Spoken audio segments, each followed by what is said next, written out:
Well, Ray and Diane, it's a pleasure to be out here on your farm in the Trinity floodplain, basically, when we have floods. Sure. We've got part of the property in the floodplain, not all of it, but we do have some of it, yes. Well, we're looking forward to seeing your place today. How many acres do you have here? We have about 752 acres, with 40 being on the other side of the highway. Okay. And so when did you guys become tree farmers? We purchased the property at the original 90 acres in 2006, and immediately we were tree farmers. But we did become certified tree farmers in 2013. 2013, yep. Yes. So when you say you became immediate tree farmers when you purchased the property in 2006, what did you have here then? Well, one of the first things that we did is we got in touch with Stephen to come out and evaluate what we had, because we weren't sure what we had. Honestly, we were very, very new at this, but we did have some pine forest, and we decided immediately to start planting some cypress and some additional pine on the 89 acres that we started off with. We also had a lot of hurricane damage from Hurricane Rita that had to be cleaned up. A lot of the big field trees had been uprooted. Okay, so you walked right into active forest management. We certainly did. When we first started the cleanup, it was just a tractor and a chain, and we've since been able to purchase a grapple to go on the tractor, and that certainly makes things easier. Good equipment. What I'd also like to ask, you guys live in Houston. What made you want to become tree farmers or rural landowners? Well, we were looking for something that we found to be aesthetically pleasing, and also we wanted a family retreat, and it was interesting to us to become tree farmers because it's a relatively passive activity, but there was some financial benefits as well as we just enjoyed being out in the country and felt that it was a wholesome environment for our family. That's a very good purpose, and I'm glad you were able to do that. Part of the allure that Ironwood had for us was that it has a lot of history. It was established as 1852 as a cotton plantation. It was on the old wagon train route from Nacogdoches to Liberty. There was an old post office and general store, so we also enjoy the history aspect of it too. What a neat thing. What a great thing to find is a historical site, really, that just happens in our hands. Well, we are looking forward to seeing more of your farm as we go inside and visit some of the feature points that you've got in there. Can't wait to go see that. Well, we have pine forest, we have hardwood bottomland, there's a cypress swamp, so we've got quite a bit of diversity here. And I understand, being on the river, you have about a mile frontage on the Trinity? That is correct. And it's adding land for you. It is adding land on one side and taking away on the other, so it's a give and take. Well, it's just the way it is in life too, isn't it? Yes, sir, it sure is. Well, I really look forward to going in and looking at your place. Great. Well, let's go see it. Let's do it. Well, Ray, it's a pleasure to be out here on your farm. We get a chance to look at what you've had going on here and what you're still managing, and there's a particularly interesting area that we're standing next to right now. Why don't you tell us a little bit about that? Sure. Well, we bought 650 acres in 2010, and it had been clear cut. It was old growth timber. We brought in a D8, and we plowed and road, and in 2011 we planted these loblolly pine on this side, and they were container grown. That was the height of the drought. Yeah. And we were very scared. It was a lot of money and expense and time and effort, and my wife made a wise choice, a very wise choice. As you can see, probably 90+% rate. So we're very pleased with that decision. I don't know if it can pan onto the other side of the road. When we bought the 650, there was some planting that was done in 2006. So you can get a comparison between the 2006 and the 2011. Well, I'm amazed at the survival out here, and you're attributing that to planting containerized seed in 100%. In the worst drought year in Texas history. And not only the worst, but followed by drought years after that. Yeah. Tough, but the trees are beautiful. They look to be around 10 feet tall. I would say that, yes, for sure. They're definitely 10 feet tall. And there's some areas that are wetter that probably the growing wasn't as optimum, that are not as good, but most of it is in really good shape. And what did you do to bring these pines up above the other vegetation that came up? We have done one aerial spraying. I think we did that in late 2012, early 2013. Now, one of the things that we're looking at here are the benefits, and we're already talking about the benefit of good decisions. Right. But how about the benefits down the road? In your plans, these plantations, do you have an idea of when you might realize some timber sale in return to your investment? Well, there'll be a thinning at some point. And actually, this is more of a long-range plan for our family. Benefits to me and my wife will be minimal, but our kids, our son, and our grandkids, we're building a legacy for them. Absolutely. Great. Well, they'll have plenty of time to do their own management someday. Well, they will, and one of the reasons we bought this whole ironwood plantation is to bring our family together in a wholesome environment. Wonderful. And your son's actively involved? And He is. How old are your grandkids?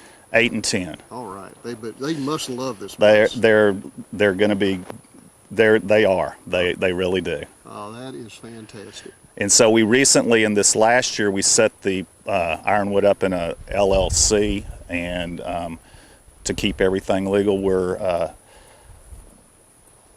members of organizations. We're not 100% active, but we do join the organizations, and we're happy and proud to be there. Well, good. So there are a lot of benefits both now and in the future. Correct. That you're seeing from Correct. what you're doing on the land, and it really looks good. For down in this area, how you hold vegetation back at all is a challenge. Well, we have some equipment. We do some mowing. We have a bobcat with a mulcher on it that we can control some of the tallows. That's impossible to control them all, and you can't hire a helicopter every year, but we do what we can. Well, among the other benefits that you're enjoying here, I see a lot of ponds on this place. I understand wildlife management is a part of your operation. Tell me a little about that. It's a family hunting situation. We hunt the deer, we trap the hogs, we enjoy the benefits of those animals, we eat the meat. We put in the ponds for ducks and wildlife. We don't necessarily hunt the ducks, but to attract the wildlife. We have more than just a tree farm. We are put in some native pastures with some blue stem and little blue stem and switchgrass, and planted some clover. It's possible that we're going to get in the cattle business at some point on parts of it, although our plantation will be fenced off from the cattle part of the operation. Sounds very comprehensive. Another reason that Ray likes the tree farm business, because it's a passive operation. You can plant trees and do aerial sprayings, but if you're in the cattle business, you got to be there all the time. Well, Ray, we're in a completely different spot than we've seen before on your tree farm. What's going on here? Is there some sort of history behind this location? This has a lot of history right here. Ironwood was founded in 1852, and the people brought over their slaves, and they grew cotton. The Trinity River is behind us about half a mile, and as part of that, this area down in here is where they had the old slave quarters, and these old big field pines are back here, and the wooded area over here actually drops off about 30 feet. And so the river over time has migrated that direction. In fact, in front of me over here, when they plowed that up, he found lots of arrowheads. So the Indians camped along the river back when. How about that? Got a lot of history on It this does, place. it does. Yeah, super. Also, as we stand here, you mentioned a little bit earlier, and I'd like for you to visit with that. Everybody that tries to grow any kind of crop, be it field crop or trees, runs into some difficulties from time to time, challenges that come along from nature, from man, what have you. In this area, have you had any challenges? My personal biggest challenges have been Hurricanes Rita, Hurricane Ike followed up right quick, and then and what happens with that is the hurricanes, especially on these big field pines, it twists the limbs because it's not like a plantation where your trees are buffered together. These are out on their own, and so that wind catches a hold of them and twists them and turns them, and it really tears them up. So it's a shame, but it's just part of the cycle of nature. Also, this year we had an ice storm, so if it wasn't 2 hurricanes, it was an ice storm. But so it just requires a lot of cleanup. The limbs fall on the ground, which you can't run a shredder over them. You have to grapple them and move. But that's part of our program here. We use that fallen, broken limbs to build brush piles as part of our wildlife management program here. Oh, that's turning lemonade or lemons into lemonade. That's what we isn't it? try to do. Yeah, sounds good. Well, I think you said earlier too that this used to be, this whole open area that is in front of us and to your right, used to be these big field pines until the hurricanes came along. Correct. Not quite all of that, but there was probably twice as many. And the hurricane doesn't necessarily uproot the pines like it did so many oak trees, but it just twisted them and broke them, and then they either got disease or they just didn't have enough. They were just old and died. Yeah. And so old and crippled and died. Oh, that's getting too close for comfort there.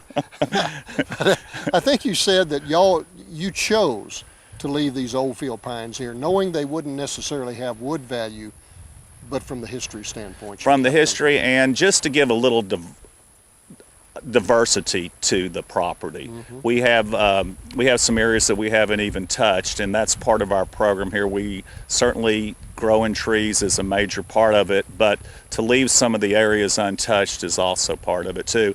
And there's a lot of areas that we haven't been able to work on. We're relatively new with this, so we've got a long way to go, and we're learning a lot as we go. Well, fantastic. So you are using the multiple use concept out here. We've got timber, wildlife, recreation, and you're going to start grazing it with some isolated pastures. Isolated pastures, but our pastures will be fenced entirely and away from the watersheds and that sort of thing. Pastures will have their own lakes inclusive in there. Happy cows. Yes, sir. All right. Thank you, Ray. Let's go look at something else. All right. They like to. So the crawfish is a big deal in here, and this cypress swamp has dried up for 2 years in a row. And this spring, it filled back up a little last year. It filled up more this spring, and it's going down again. But in those crawfish traps, I probably caught 60 or 70 perch. Yeah. And it dried up last year. A freshwater eel that big. I don't know where they come from, but they weren't fingerlings either. They were nice size bluegills and sun perch. When the water comes up, they come in from somewhere. That's I ponded. It didn't dry up, and they come on in.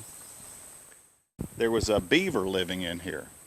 In fact, the little beaver hut's still over there, but when it dried up, he moved on. But when it dried up and you can walk in here, you can see the areas where he swam because it's about 2 foot lower. Ah, okay. He had little pathways like trails. Yeah. He had his own private trails through the woods, or through the cypress woods. How about that? Wow. It's managed to stay pretty open in here. But it will with the shade of the cypress. When everything dried up, it gave us an opportunity, or Ray an opportunity, to come in here and take out a lot of the tallow trees that had come up. Mm-hmm. And of course, a lot of them have come back now, so it's an ongoing process to manage the tallow trees. But it did allow us to get in here and do a lot of cleanup. The sit of beans and that sort of thing too. Wet all the time, you just don't have the opportunity to get in and do. Right.